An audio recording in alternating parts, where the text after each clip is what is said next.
بسم الله الرحمن الرحيم. لا يحب الله الجهر بالسوء من القول إلا من ظلم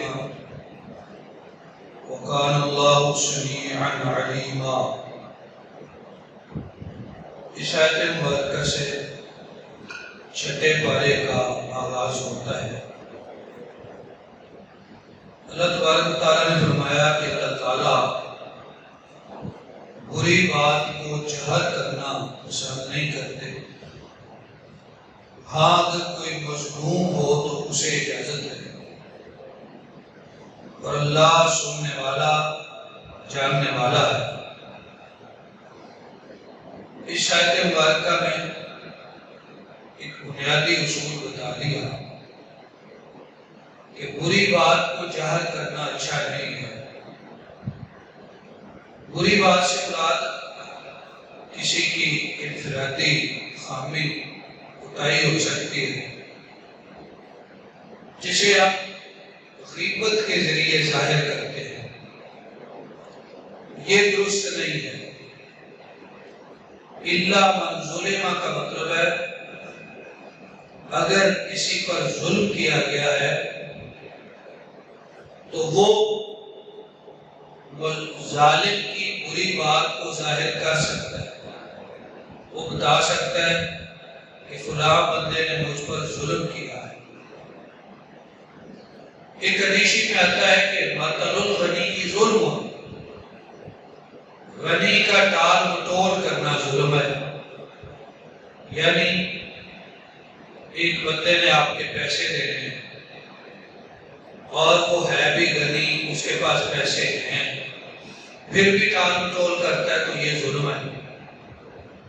فرمایا یہ جو ظلم ہے جو بلو عزہ ہوا عقوبت ہو، اب جائز ہے کہ آپ اس کی بےعزتی کریں یا اسے سزا دیں۔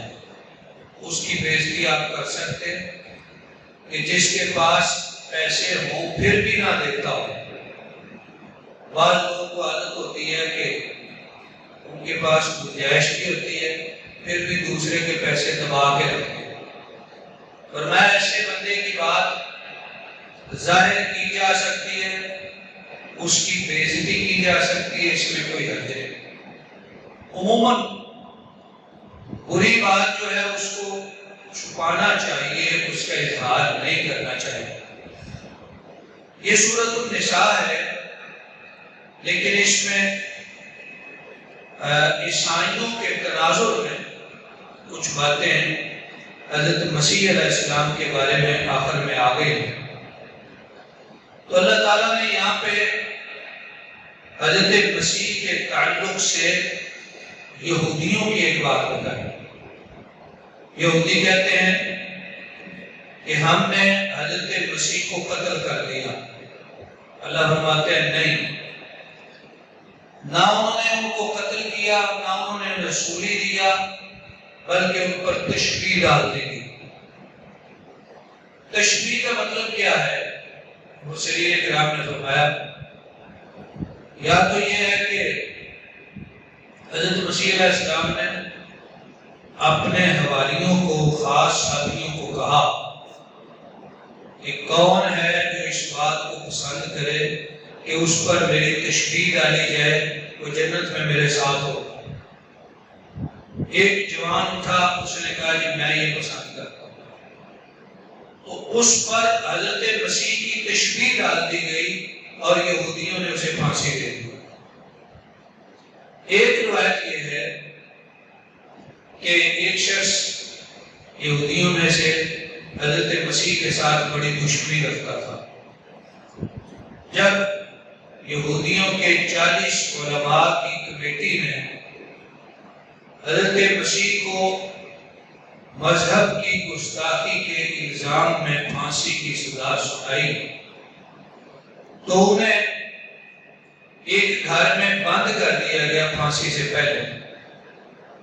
وہ شخص جو حضرت مسیح کا بڑا دشمن تھا وہ وہاں گیا اندر تاکہ انہیں رسوا کرے، ان کا مذاق اڑائے۔ جب وہ اندر گیا تو اس پر حضرت مسیح کی تشبیہ ڈال دی گئی یعنی اس کی شکل حضرت مسیح کی طرح ہو گئی اور اللہ نے حضرت مسیح کو آسمان پہ اٹھا لیا۔ وہ یہودی اندر آئے، اس شخص کو پکڑا، اب اس نے بہت شور کیا کہ میں مسیح نہیں ہوں، انہوں نے کہا نہیں تو ہی مسیح ہوں، لہذا انہوں نے اس کو پھانسی دے دیا۔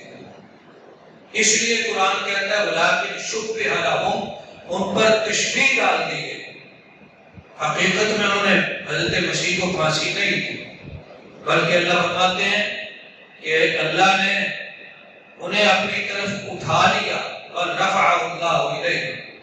اور ہمارے پیارے رسول صلی اللہ علیہ وسلم فرماتے ہیں کہ قرب قیامت حضرت مسیح علیہ السلام دنیا میں اتریں گے۔ دمشق شہر کی مشرقی جانب ایک بڑی مسجد ہوگی، اس کا سفید رنگ کا اونچا مینار ہوگا، اللہ کے دو فرشتے اپنے پروں پہ بٹھا کے حضرت مسیح کو اس مینار پر اتاریں گے اور وہ مینار کی سیڑھیوں سے نیچے آ جائیں گے۔ اس طرح میں دنیا میں پھر اتارا جائے گا اور زندگی گزاریں گے، دنیا میں عدل قائم کریں گے، روایات میں آتا ہے کہ شادی بھی کریں گے اور پھر وفات پا جائیں گے اور رسول اکرم صلی اللہ علیہ وسلم کے ساتھ حجرہ عائشہ میں دفن کیے جائیں گے۔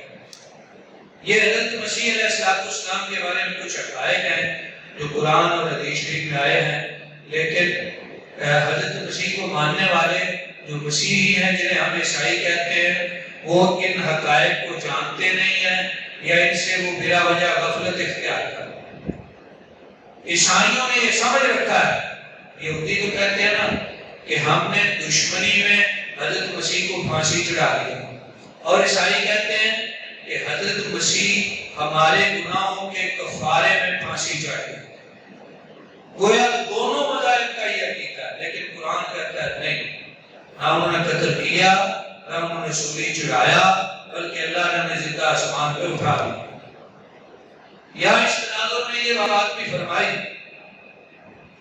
کہ اہل کتاب اللہ کے بارے میں حق کے سوا کچھ نہ کہو، اور مسیح جو ہیں وہ ابن مریم ہیں، اللہ کے رسول ہیں، اللہ کا کلمہ ہے، تم یہ نہ کہو کہ تین خدا ہے، اس بات سے رک جاؤ، وہ اللہ ایک الہ ہے، اس کا کوئی شریک نہیں۔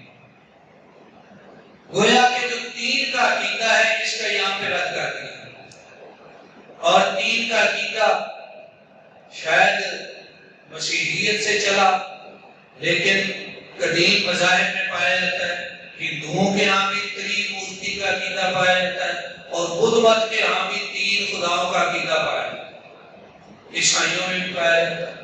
تو اللہ تعالیٰ نے اس بات سے یہاں پہ روکا ہے، جیسا کہ گزارش کی گئی کہ یہ صورت ہے نساء، نساء کا معنی عورتیں، تو جس طرح آغاز صورت میں اللہ تعالیٰ نے عورتوں کے حوالے سے ذکر فرمایا، اس طرح آخر میں پھر ان کا تذکرہ فرمایا۔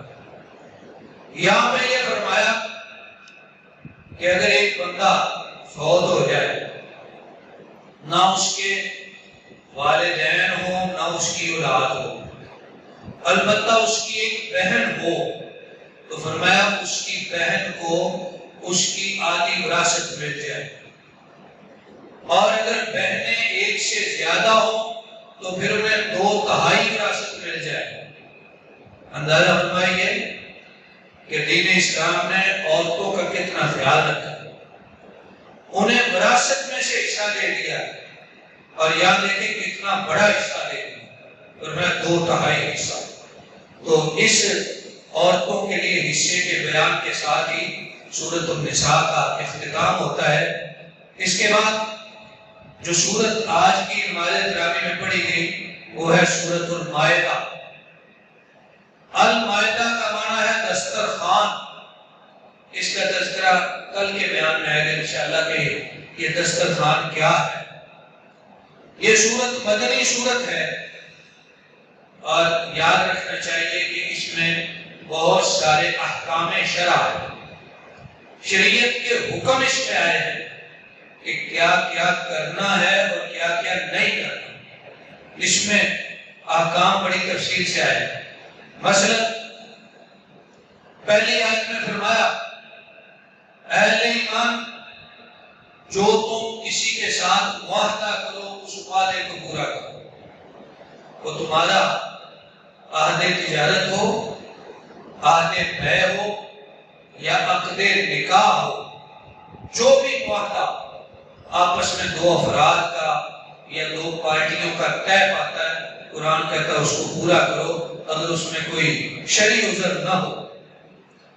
پھر یہ بات فرمائی کہ جو چگنے والے جانور ہیں وہ تمہارے لیے حلال کر دیے گئے سوائے ان کے کہ جن کا ذکر قرآن نے کر دیا. پھر یہ بات فرمائی کہ جب تم احرام کی حالت میں ہو تو تم شکار نہیں کر سکتے، خشکی کا شکار نہیں کر سکتے. سمندر والا ہو سکتا ہے، مچھلی پکڑی جا سکتی. پھر آگے فرمایا اہل ایمان اللہ کے شاعر کی توہین نہ کرو. پھر فرمایا نیکی پر ایک دوسرے کا تعاون کرو اور گناہ پر ایک دوسرے کا تعاون نہ کرو. پھر فرمایا کہ تمہارے لیے مرا ہوا جانور حرام کر دیا گیا اور خون اور خنزیر کا گوشت اور جو غیر اللہ کے لیے دیا جائے وہ بھی حرام کر دیا گیا. اور جو جانور گلا گھونٹ کے مر جائے، جو جانور چھڑی مارنے سے مر جائے، جو جانور کہیں سے گر کے مر جائے، جو جانور کسی کے سینگ لگنے سے مر جائے، اور جس جانور کو جانوروں نے کھایا ہو، مارا ہو، ہاں اگر تم اس میں سانس پالو اور تم اس کا خون بہا دو، ذبح کر لو تو وہ تمہارے لیے جائز ہے. پھر اگلی آیات میں اللہ تبارک و تعالیٰ نے فرمایا کہ جو جانور کتے وغیرہ تم سکھا کے چھوڑتے ہو شکار کے پیچھے، وہ اگر شکار کو پکڑ لیں وہ تمہارے لیے حلال ہے. لیکن ان کتوں کے ساتھ اور ان جانوروں کے ساتھ جو جانور تم نے بھیجے اگر کوئی اور جانور بھی نظر آ جائے مارنے والوں میں پھر تم نہیں کھا سکتے، اس لیے کہ جو جانور تم نے سکھائے ہیں ان پر تم نے اللہ کا نام بھی پڑھا ہوا ہے. وہ جو دوسرا کتا آیا ہے پتہ نہیں اس پہ کسی نے اللہ کا نام پڑھا ہے یا نہیں، اور اس نے مارا ہے یا تمہارے جانوروں نے مارا ہے اس کا تمہیں پتہ نہیں، لہذا وہ تم نہیں کھا سکتے. یا اس بات کی وضاحت بھی کر دی. پھر اگلی آیت میں فرمایا کہ تم اہل کتاب کا کھانا کھا سکتے ہو اور تمہارا کھانا وہ کھا سکتے ہو، یہودیوں کا، عیسائیوں کا. پھر آگے فرمایا کہ اہل کتاب کی عورتوں سے تم شادی کر سکتے ہو، لیکن یہاں یہ یاد رہے عیسائی عورت سے مسلمان بندہ شادی کر سکتا ہے، لیکن مسلمان عورت ان کے نکاح میں نہیں دی جا سکتی، اس لیے کہ اسلام کا ہاتھ غالب رہے گا. پھر آگے اللہ تعالیٰ نے فرمایا جب تم نماز کے لیے کھڑے ہوتے ہو تو وضو کر لیا کرو. وضو کا طریقہ اللہ تبارک و تعالیٰ نے یہاں پہ بیان فرمایا. پھر فرمایا ایمان والو جب بھی تمہیں گواہی دینی پڑے سچی اور انصاف کی گواہی دے دو، چاہے تمہارے اپنے خلاف ہو چاہے تمہارے رشتہ داروں کے خلاف. سچی بات کہہ دو، انصاف کی بات کہہ دو. پھر درمیان میں تذکرہ آیا ان لوگوں کا جنہوں نے کہا کہ مسیح ابن مریم خدا ہے، فرمایا انہوں نے کفر کیا. سورۃ مبارکہ کے آخر میں پھر ان کا تذکرہ آتا ہے. پھر اگلی آیات میں اللہ تعالیٰ نے یہاں پہ حضرت آدم علیہ السلام کے دو بیٹوں کا تذکرہ فرمایا کہ جن کا آپس میں جھگڑا ہو گیا ایک رشتے کی بنا پہ. وہ تھے قابیل اور حابیل. قابیل نے حابیل کو قتل کر دیا. جب قتل کیا تو بڑا پشیمان ہوا. یہ دنیا میں پہلا قتل تھا، پہلی میت تھی، اب پتہ نہیں تھا کرنا کیا ہے. تو اللہ نے ایک کوا بھیجا جو زمین کو کھودنے لگا. زمین کو کھود رہا تھا. اس کوے کو دیکھ کے قابیل نے یہ اندازہ لگایا کہ مجھے یہ کرنا چاہیے کہ میں زمین کو کھود کے قبر بنا کے اس کو اس میں دفن کر دوں، اس لیے کہ یہ پہلی میت تھی۔ اور اللہ تعالیٰ فرماتے ہیں کہ اس وقت سے ہم نے یہ حکم جاری کیا اور بنی اسرائیل میں بھی یہ حکم رہا کہ جس نے کسی کو قتل کیا وہ اس کا گناہ اٹھائے۔ رسول اکرم صلی اللہ علیہ وسلم کا ارشاد ہے کہ دنیا میں جو بھی بندہ مظلوم قتل ہوتا ہے اس کا گناہ حضرت آدم کے بیٹے کو بھی پہنچتا ہے جس نے حابیل کو قتل کیا۔ اس لیے انسان کو چاہیے کہ نیکی کو جاری کرنے والا بنے، برائی کو جاری کرنے والا نہ بنے، ورنہ وہ برائی کو جاری کرنے کا گناہ بھی پائے گا۔ اور اگر نیکی جاری کرتا ہے، نیکی پہ لوگوں کو لگاتا ہے، تو جس طرح نیکی کرنے والے کو اجر ملے گا اس طرح بتانے والے کو ملے گا۔ پھر اگلی آیات میں اللہ تعالیٰ نے اے ایمان اللہ سے ڈرا کرو اور اس کی راہ میں وسیلہ تلاش کرو۔ اب وسیلہ کیا ہے؟ وسیلہ واسطے کو کہتے ہیں۔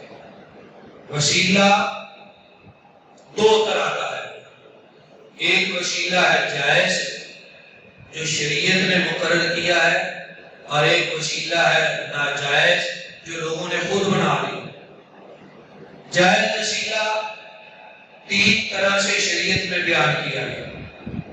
نمبر ایک، کوئی بندہ اللہ تعالیٰ کو اس کے اسماء و صفات کا واسطہ دے کر اللہ سے سوال کرتا ہے۔ نمبر دو، کوئی بندہ اللہ کے سامنے اپنے نیک عملوں کا وسیلہ اور واسطہ پیش کرے۔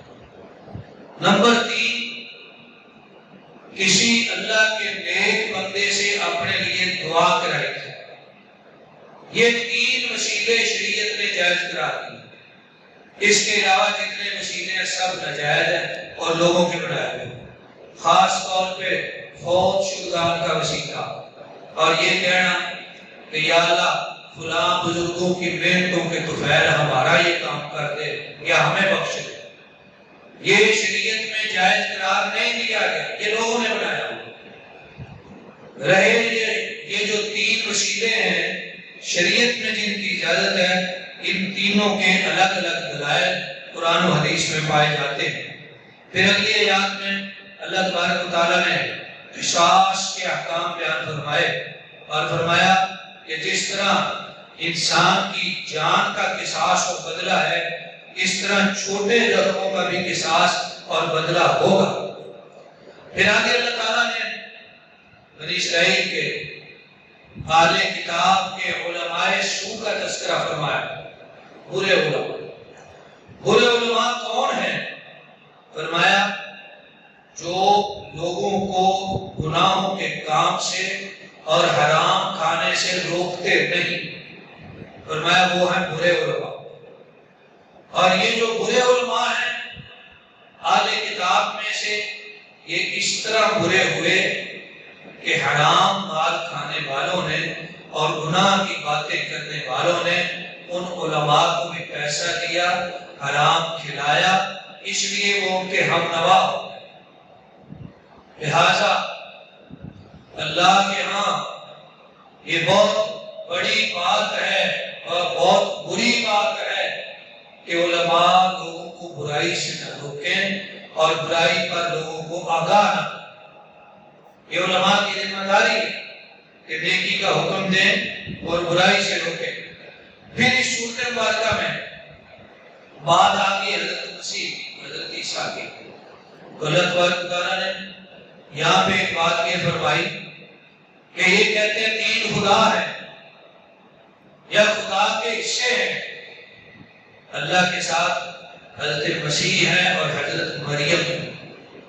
فرمایا دیکھو مسیح ابن مریم تو ایک رسول تھے اور ان کی ماں ایک سچی عورت تھی۔ سچی اس اعتبار سے کہا کہ یہودیوں نے نعوذ باللہ ان پہ تہمت لگائی تھی، فرمایا وہ سچی عورت تھی۔ پھر اللہ نے فرمایا کہ یہ دونوں کھانا کھایا کرتے تھے، اور اس کے ساتھ ہی فرمایا دیکھو ہم کیسے کھول کھول کے آیات بتاتے ہیں اور دیکھو کہ یہ لوگ پھر بھی نہیں سمجھتے۔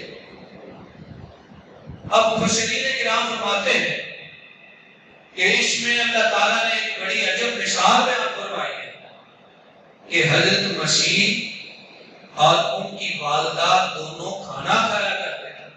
کھانا تو سارے لوگ کھاتے تھے، اللہ نے ان کا خاص ذکر کیوں کیا؟ اس لیے کیا کہ عیسائی کہتے ہیں کہ مسیح یا مسیح کی ماں خدا ہے۔ اللہ نے فرمایا وہ دونوں کھانا کھاتے ہیں۔ اس کا مطلب یہ ہوا کہ جو کھانا کھاتا ہے وہ کھانے کا محتاج ہے، اور جو محتاج ہے وہ رب نہیں ہو سکتا۔ جسے کھانے کی حاجت ہے وہ کیسے رب ہو سکتا ہے جو حاجت مند ہے؟ لہذا اللہ تعالیٰ فرماتا ہے دیکھو ہم کیسے کھول کھول کے نشانیاں بتاتے ہیں، اور پھر دیکھو کہ یہ لوگ سمجھتے ہی نہیں ہیں۔